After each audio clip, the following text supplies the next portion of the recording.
ఏలూరు జిల్లా ఏజెన్సీలో iron ore దందా గురించి ఇప్పుడు మాట్లాడతాం. ఏ మాత్రం గుట్టు చెప్పుడు కాకుండా అక్కడ తవ్వకాలను జరిపిస్తున్నారు కొందరు అక్రమార్కులు. కుక్కునూరు మండలం రెడ్డిగూడెం అటవీ ప్రాంతంలో మరోసారి ఈ అక్రమ ఇనుప ఖనిజ తవ్వకాల వ్యవహారం కలకలం రేపుతోంది. ప్రభుత్వ అనుమతులు లేకుండానే అత్యంత విలువైన ఖనిజాన్ని లారీల ద్వారా తరలించే ప్రయత్నం చేస్తున్నారు ఈ అక్రమార్కులు. అయితే అటవీ మార్గంలో లారీ దిగబడడంతో ఆ ప్రయత్నాన్ని అడ్డుకట్టపడింది. రైట్, విజువల్స్ లో చూస్తున్నాం మనము. అక్కడ పూర్తిగా కూడా తవ్వేసిన విజువల్స్ మనకు స్క్రీన్ లో కనిపిస్తున్నాయి. దాదాపు 10 కిలోమీటర్ల వరకు తవ్వకాలు జరిపేశారు ఈ అక్రమార్కులు. బల్లలగుట్ట ఇనుపగొండ గుట్టపై రహస్యంగా ఈ తవ్వకాలు జరుగుతున్నాయి. 10 కిలోమీటర్ల విస్తీర్ణంలో అత్యంత నాణ్యమైన ఖనిజ నిక్షేపాలు ఉన్నాయి. గతంలో Chennai Indira Gandhi atomic research centre తో పాటు పలు బృందాలు ఆ ప్రాంతాన్ని క్షేత్రస్థాయిలో పరిశీలించాయి. అది అణు విద్యుత్ కేంద్రాల్లో రియాక్టర్ల భద్రతకు వినియోగించే ఖనిజంగా గుర్తించారు. గ్రేడ్ 1 ఐరన్ ఓర్ ఇక్కడ లభిస్తుందని మైనింగ్ శాఖ కూడా నిర్ధారించింది. ఈ గ్రేడ్ 1 ఐరన్ ఓర్ కేంద్రంలో రియాక్టర్ల భద్రతకు వినియోగించే ఐరన్ ఓర్ గా తేల్చారు కూడా. అంతటి విలువైన ఇనుప ఖనిజాన్ని క్యాష్ చేసుకునేందుకు ప్రయత్నిస్తున్నారు అక్రమార్కులు. దీని వెనుక భద్రాచలం, విశాఖకు చెందిన కొందరి ప్రమేయం కూడా ఉన్నట్టు అనుమానాలు వ్యక్తమవుతున్నాయి. ఇంత జరుగుతున్నా సరే ఈ అక్రమ తవ్వకాలను అడ్డుకోవాల్సిన ఆ అధికారులు అసలేం చేస్తున్నారు? ఇదంతా అంతా వారికి తెలిసే జరుగుతుందా? మామూళ్ళ మత్తులో వాళ్ళంతా జోగుతున్నారా అన్న ప్రశ్నలు వినిపిస్తున్నాయి. ప్రభుత్వ ఖజానాకు గండి కొట్టేందుకు ప్రయత్నిస్తున్న వారి పట్ల కఠినంగా వ్యవహరించాలని డిమాండ్స్ చేస్తున్నారు అక్కడ స్థానికులు.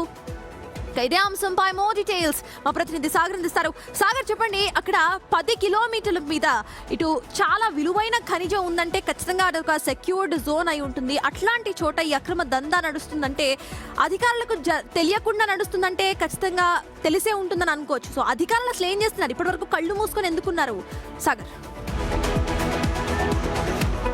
Good morning Sartaj. అక్కడ కుక్కునూరు మండలం రెడ్డిగూడెం దగ్గర ఉన్న ఇనుప గుట్ట అంటారు దీన్ని. ఐరన్ ఓర్ దొరుకుతుంది కాబట్టి దాన్ని అందరూ కూడా ఇనుప గుట్ట అని పిలుస్తారు. ఇదే మొదటిసారి కాదు, గతంలో కూడా కొంతమంది అక్రమార్కులు వచ్చారు, తీసుకెళ్లిపోతున్నారు.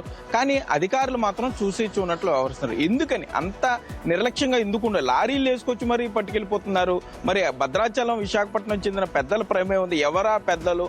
అధికారులు ఎందుకు చర్యలు తీసుకోవట్లేదు? ప్రభుత్వ సొత్తును కాజేసుకు వెళ్తుంటే ఎందుకు చూస్తూ ఉండిపోతున్నారు అనేది అక్కడ గిరిజనులు అడుగుతున్నారు. ఎందుకంటే ఈ ఇనుపగుట్ట రిజర్వ్ ఫారెస్ట్ లో ఉంటుంది. గతంలో సీఎం చంద్రబాబు కూడా దీన్ని ప్రస్తావించారు. ఇక్కడ నిక్షేపాలు వెలికి తీస్తే రాష్ట్రం అభివృద్ధిలో వెళ్తుంది, రాష్ట్ర ఆదాయం పెరుగుతుందని కూడా చెప్పారు. అటువంటి ఇనుప ఖనిజాన్ని దోచుకు ప్రయత్నాలు చేస్తుంది ఎవరని ఇప్పుడు ఇక్కడ గిరిజనులు ప్రశ్నిస్తున్నారు. రిజర్వ్ ఫారెస్ట్ లోకి వెళ్ళి తీసుకొస్తున్నారు.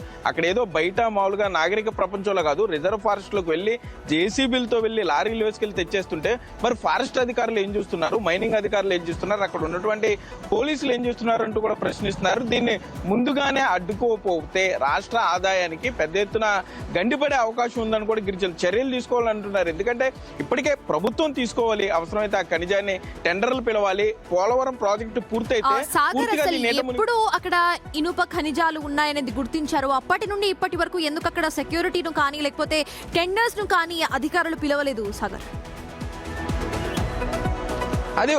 అదే ఇక్కడ ప్రశ్న ఏంటంటే, ఇన్నాళ్ళైనా కనీసం ఒక 15 సంవత్సరాలు అయిపోయినా కూడా ఎందుకంటే అక్కడ అధికారులు చెప్పేది ఒకటి ఉంది. రిజర్వ్ ఫారెస్ట్ లో ఉంది కాబట్టి ఒక 10 కిలోమీటర్ల పరిధిలో కానీ 15 కిలోమీటర్ల పరిధిలో మైనింగ్ చేయాల్సి వస్తే, రిజర్వ్ ఫారెస్ట్ ని డిస్టర్బ్ చేస్తే అదే స్థాయిలో భూమిని ఫారెస్ట్ వాళ్ళకి కేటాయించాల్సి ఉంటుంది, పర్యావరణ అనుమతులు రావాల్సి ఉంటుంది.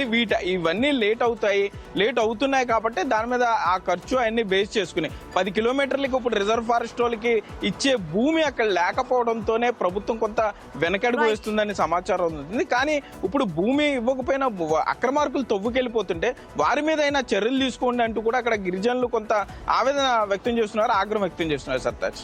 Yes, thank you Sagar. అయితే grade 1 iron ore metric ton కి 2200 నుండి 3800 కాస్ట్ ఉంది. అంటే ఇటు ప్రభుత్వానికి ఎంత మేర లాభం చేకూర్చే ఒక ఖనిజమో మనకు అర్థమవుతుంది. అయినా సరే అక్కడ సెక్యూరిటీను ఏర్పాటు చేయకపోవడం, అది ఎంత మేర రిజర్వ్ ఫారెస్ట్ జోన్ లో ఉన్నా సరే అక్రమార్కులు దోచుకు వెళ్తూ ఉన్న ఫారెస్ట్ అధికారులు చూసుకోవట్లేదు. ఎంతవరకు ప్రభుత్వానికి ఇది నష్టాన్ని చేకూరుస్తుందో మనకు అర్థమవుతుంది. ఇప్పటికైనా ప్రభుత్వం మరి కళ్ళు తెరుస్తుందా? ఇప్పటికైనా అక్కడ ఉన్న అధికారులు కళ్ళు తెరుస్తారా? అక్కడ ఎవరైతే అక్రమ మైనింగ్ చేస్తున్నారో, ఇది మొదటిసారి కాదు, ఇది రెండోసారి ఇలా జరగటం. మరి ఇప్పటికైనా అధికారులు ఇటు స్పందించి వాళ్ళ మీద కఠిన చర్యలు తీసుకొని ఆ మొత్తాన్ని కూడా ఒక సెక్యూర్డ్ జోన్ గా చూస్తారా?